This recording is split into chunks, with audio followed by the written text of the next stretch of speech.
भारत के सभी राज्यों की खबर SNS न्यूज चैनल पर, खबर जो आपको रखे सबसे आगे। नमस्कार, SNS TV मध्ये तुमच्या सर्वांचं स्वागत आहे। मी तुमच्यासोबत करुणा। तुम्ही पाहत आहात गजानन गवई यांची रिपोर्ट।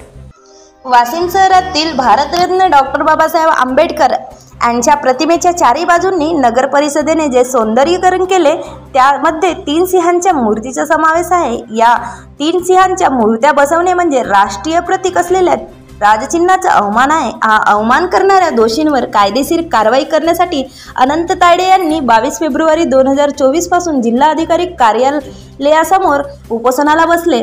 जिल्हा प्रशासनाच्या जबाबदाऱ्या अधिकाऱ्याकडून कोणताही प्रतिसाद न मिळाल्याने मंगळवार दिनांक 27 फेब्रुवारी 2024 ला जिल्हा प्रशासनाला जाग करण्यासाठी अनंत तायडे यांनी जिल्हाधिकारी कार्यालयात सुतळी बॉम्ब फोडला। या प्रकरणी माझ्यावर कायदेशीर कारवाई करावी आणि मला ते कृत्य करण्यास भाग पडणाऱ्या संबंधित अधिकाऱ्यावरही कार्यवाही करावे असे आवाहन अनंत तायडे यांनी केले आहे।